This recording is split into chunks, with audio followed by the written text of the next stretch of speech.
दोस्तों कैसे हैं आप। दोस्तों आप लोगों को पता होगा कि अपने इस यूट्यूब चैनल पर मैंने एक पूरी सीरीज़ 10 वीडियोज़ की अपलोड की है, जिसमें मैंने इंग्लिश की बेसिक वर्ड्स और उनकी उर्दू मीनिंग आप लोगों को बताए हैं।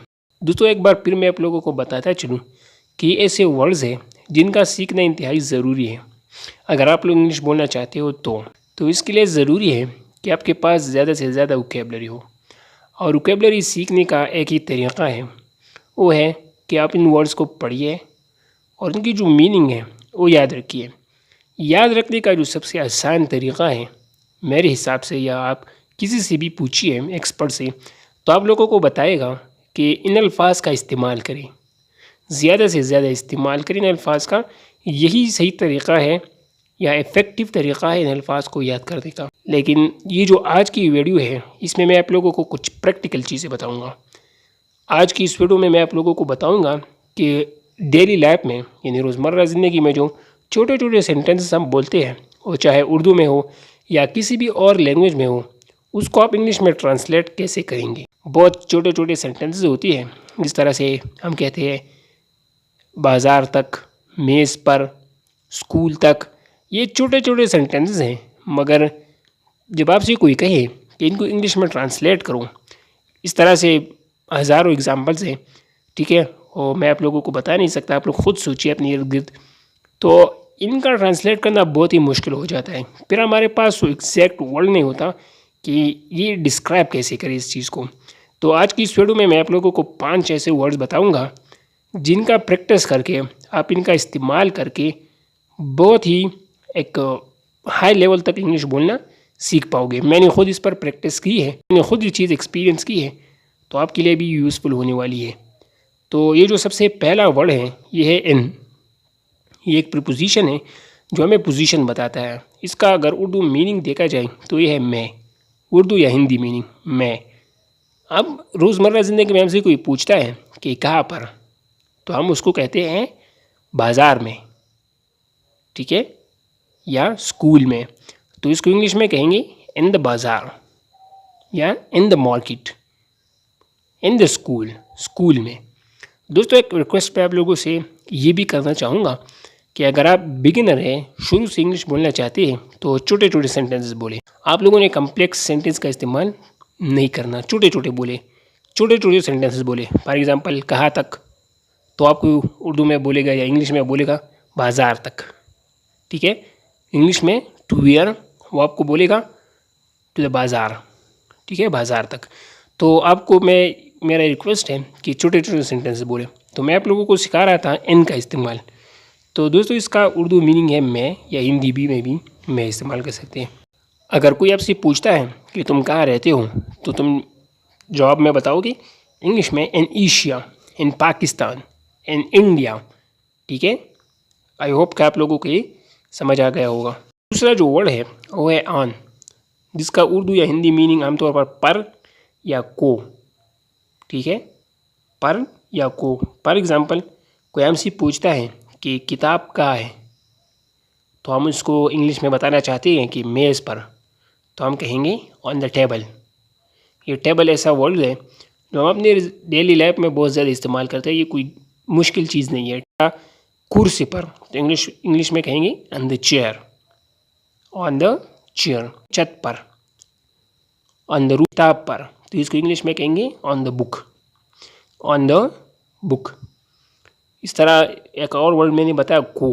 तो आपसे कोई मिलना चाहता है और आपको कहता है कि हम कब मिलेंगे, और आप जवाब में कहना चाहिए कि हम इतवार को मिलेंगे, तो आप कहेंगे ऑन संडे, ऑन संडे। या किसी मौके के लिए भी आप लोग इसका इस्तेमाल कर सकते हो। तो आई होप कि आप लोगों को ये समझ आ रहा होगा।